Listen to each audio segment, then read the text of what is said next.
কিরে দীপক, কি মনে করে দোকানে এলি? একটা কাজে এসেছি কাকা, তোমার সাথে কিছু কথা ছিল। তো কি এমন কথা বলবি যেটা বলবার জন্য এই ভর দুপুরই দোকানে আসতে হলো? একা একা বাড়িতে বসে থাকতে ভালো লাগছে না কাকা, তাই ভাবছি নিজে কিছু একটা করব। বেশ, আমিও তো তোকে কতদিন বলেছি এইভাবে বাড়িতে বসে না থেকে আমার দোকানে এসে বস। এতে তোরও সময় কাটলো, আমারও কিছু উপকার হলো। সে তো আগে বসতামই, তোমার দোকানে বসা নিয়ে কত কিছু হয়ে গেল, সেসব তুমি হয়তো ভুলে গেছো কাকা। এ তোর কাকিমা কি বলতে কি বলেছে সেসব মনে রাখলে কি চলে রে? আসলে কাকা, আমি নিজের জন্য এভাবে কিছু একটা করব, এটাই ভাবছি। ধরো নিজের একটা দোকান দিলাম। নিজের দোকান দিবি কি রে? দোকান দিতে কত টাকা দরকার হয় জানিস? না জেনে তো আর এসবে নামছি না। তুমি শুধু বলো যে আমি কি করতে পারবো, মানে এটা করতে পারবো কি না। তুই এখন বাড়ি যা, আমি রাতে বাড়ি এসে কথা বলবো, ঠিক আছে? আচ্ছা বেশ, আমি তাহলে আসছি। হ্যাঁ তাই যা।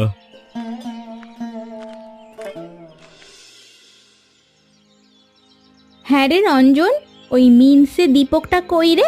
সারাদিন ধরে চোখে পড়ছে না। আমি জানি না মা, হয়তো আবার কোথাও ঘুরতে গেছে। ঘুরতে গেছে মানে? সারাদিন কাজকর্ম ফেলে শুধু ঘুরে বেড়ানোই কি তার কাজ? হ্যাঁ, ঘরে বসে থাকলে আমার অন্তরটা জ্বলে, বাইরে গেলেও জ্বলে। তুমি তো জানো মা, দীপক দাদা একটু অন্য রকমের মানুষ। দোকান বাজারের কাজ তোর ভালো লাগে না। ভালো লাগে না মানে? ছেলে মানুষ হয়ে খালি বসে বসে ভাত খাবে, সেটা কি আর মেনে নেওয়া যায়? খালি স্বপ্ন দেখে দোকান দেবে, ব্যবসা করবে। ব্যবসা কি আর ছেলে খেলা নাকি রে রঞ্জন? মা, রাগ করো না, ও হয়তো এবার সত্যি কিছু করতে চাইছে। হুম, ওরে দিয়ে কিচ্ছুটি হবে না রে, শুধু মুখে বড় বড় কথা বলবে, কাজের বেলায় লবডঙ্কা।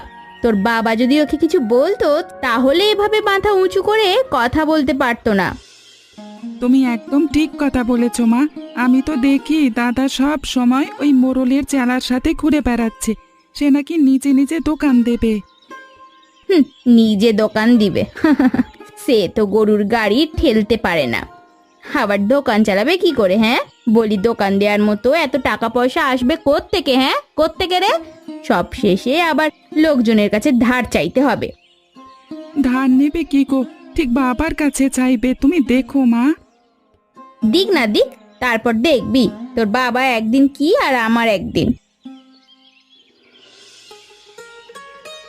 কিরে দীপক, তুই এ সময় আমার কাছে এলি, কিছু বলবি না কি রে? জি মোড়ল মশাই, একটা কথা ছিল বই কি। হ্যাঁ বল, কি বলবি? তোকে দেখছি কিছুদিন ধরে কেমন যেন চুপচাপ হয়ে গেছিস, কিছু হয়েছে নাকি রে? হ্যাঁ আসলে মোড়ল মশাই, আমি আর এভাবে ঘরে বসে থাকতে চাইছি না, নিজে কিছু একটা করতে চাই। ভেবেছি একটা দোকান দেব। দোকান দিবি? তা বেশ ভালো ভাবনা, কিন্তু ব্যবসা কেবল ভাবলি হয় না রে দীপক। পুঁজি কোথায়? তোর কি হাতে কিছু আছে নাকি তোর কাকা তোকে পুঁজি দেবে না? সেটাই তো সমস্যা মোড়ল মশাই, আমার হাতে তেমন কিছুই নেই। এইদিকে আমার কাকাও আমাকে কোনো সাহায্য করবেন না বলে দিয়েছেন। তবে তো একটা ঝামেলা বাঁধিয়ে দিলি রে দীপক। শোন দীপক, ব্যবসা মানে কিন্তু শুধু দোকান খোলা নয়, হিসেব রাখতে জানতে হয়, লোকজনের সঙ্গে মানিয়ে চলতে হয়, ধৈর্য ধরতে হয়, জানতে হয়। তুই কি এসব সামলাতে পারবি?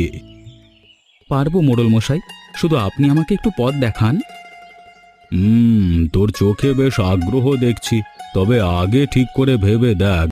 দোকান খুলতে হলে জায়গা, মাল আনতে টাকা, ধৈর্য, এই তিনটেই চাই। তোর মধ্যে এসব শেষ অবধি থাকবে তো? আমি আমার সর্বোচ্চ দিয়ে চেষ্টা করব মোড়ল মশাই। ঠিক আছে, আমি দেখছি কি করা যায়। তুই এখন যা। জি আচ্ছা, আমি তবে আসছি।